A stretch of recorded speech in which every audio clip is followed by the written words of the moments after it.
Hello everybody and welcome back to another Spooky Sunday video. In today's video we are going to be looking at people sharing their most unsettling glitch in the matrix stories. You know I'm a sucker for a glitch in the matrix story because I felt like I had one time with a bee, which if you've seen that video you know exactly what I'm talking about. If not, go back and watch my videos, find the bee story and you will find out what I am on about. Sometimes I do feel like there is alternate realities, but that's another tangent that I could go off on another day. So without further ado, let's get on into today's video and I hope you all like it. As always, the source will be linked in the description. Okay, this one says they experienced a glitch that altered their life. A long time ago, I had a conversation with an old workmate who described the following. The detail is hazy, but he said one day he was in his house when he felt a sudden need to go outside and stand on his lawn. He claimed that it was the strongest, clearest feeling ever, and on doing so, he experienced a sort of wobble. He just said everything was screwed up for a moment, and he experienced a feeling of detachment and outsideness. When it passed, he turned back to go inside. While talking to me, he got quite upset at this point and asked me not to think of him as crazy. The next thing he saw was his car parked in the street, and it was the same model, registration, but a different colour. He was so thrown at this, and then more so because then his wife came out to ask what he was doing, and he said he realised she was all in appearance his wife, but somehow not his wife. He said from that point on, she liked foods she had claimed to hate before, and sometimes brought up memories he said he had no recollection of. He said things like his route to work was still the same, but somehow different. He said there were buildings on the way that either he had missed in the last 6 years, even though he'd driven past them 5 days a week, or had just appeared overnight. He said even some people he remembered from other departments and work had just vanished, and asking about them brought total incomprehension from other people. He was a totally regular, healthy guy, but he said he measured his life in relation to that afternoon. He went on to say he is now living his life with a feeling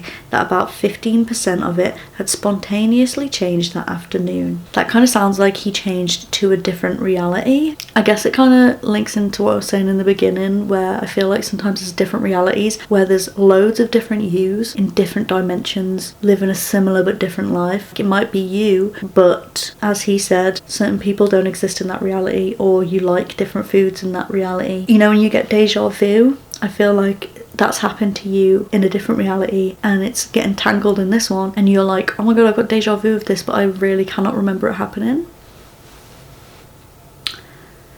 I know, you see what I'm saying now. Interesting, very interesting.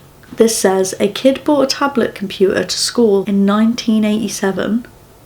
When I was a kid in England in primary school, around 1987ish, a new kid joined the school on a temporary basis for a term. He had an American accent and he was ginger. His name was Lee. Before he left us, he brought into school what today would look like some sort of tablet computer, but this was very thin with brown tanned glass. He had cartoons on it. He totally loved cartoons and movies. I swear this happened and I didn't dream it. It was amazing. There was a crowd of kids who saw it and their reaction was interesting because they liked it and wanted one. They sort of accepted it and didn't think it was magical, but it certainly was. I said to him it was like the Hitchhiker's Guide to the Galaxy prop used in the TV series. He didn't know what I meant. He kept it away from the teachers and didn't bring it back in. I kept asking him questions about his calculator TV and he just gave me vague answers and said he didn't know, but when I asked where he bought it, he said his dad got it from the US. One other thing he said, he saw a movie which had every cartoon character ever. A few years later I realised he was talking about Who Framed Roger Rabbit, which came out soon after. This was 30 years ago, and you can imagine how difficult in all this time it's been to describe this thing. We haven't had ubiquitous tablets everywhere. I used to draw diagrams of it and show it to people. I went crazy when I saw the Tom Hanks movie Big, the scene where he pictures a handheld comic book video device. My parents just sort of acknowledged it, just humouring me. When Star Trek TNG came out and the pad was shown on screen, I went, that's it, that's the thing. Eventually the tablet PC came out and I remember thinking, finally, at last. And the video iPod was further confirmation. Today it's obvious that it was a tablet computer, and my story sounds more convenient. I suppose I could track some of the other kids down on Facebook to prove this. I bet they would remember. Naturally, no one believes me. What if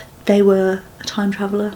No, because surely like a kid being a time traveller, they would be less likely to be able to keep it a secret. And primary school, okay, I went to primary school because I'm from the UK obviously. In primary school you go there from ages like 4 or 5 and up until about 10, so very small kids, and I don't think anyone within that age bracket could keep it a secret that they were a time traveller. I mean, they brought the freaking tablet to school, so that just shows you. And they must have gone home and told their time traveller dad, and then their time traveller dad was like, do not take that back in, please. But why would a time traveller put their kid in school?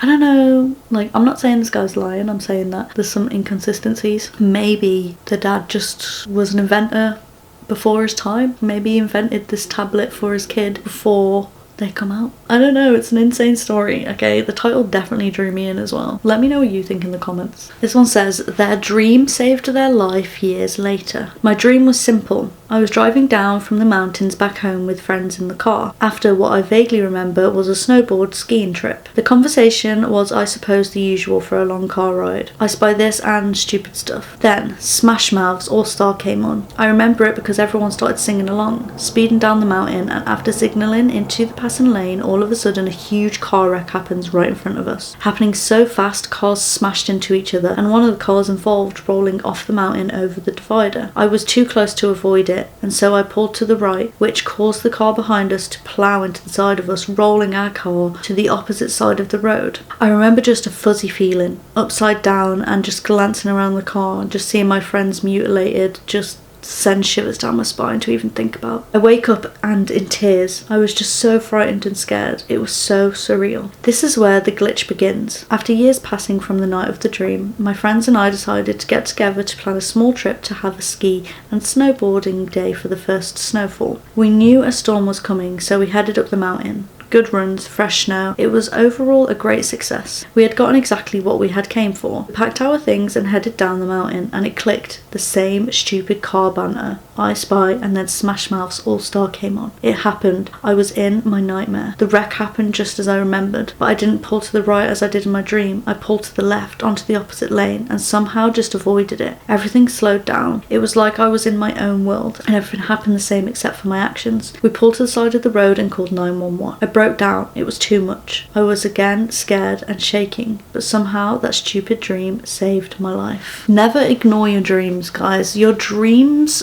really do show you a lot, and I hear so many stories about people visiting you in your dreams. Personally, I've had a dream where someone's visited me. Don't really feel ready to share that on YouTube yet, but it was a happy experience. I'll tell you that much. It was a happy experience, and to this day I've never forgotten that dream and never forgotten the feeling I felt in it. I felt like it was real, and I knew it was real. I still know it's real. I don't care if people want to be mean, but if you ever have a dream where it feels real or you literally cannot forget it, and there's certain details that months or years later you still remember about this dream, it could be a sign. So as this story tells us, just keep it in mind. But yeah, I'm so glad that they're alright, because that just literally sounds terrifying. Okay, I'm gonna go ahead and end today's video here. What is on my lip? Nothing? Okay. Let me know if you want me to do part 2, because there's so many stories on here about Glitch in the Matrix stories. So let me know if you want a part 2. And yeah, if you like the video, please remember to subscribe, give the video a big thumbs up, and until next time, I will see you all soon. Peace.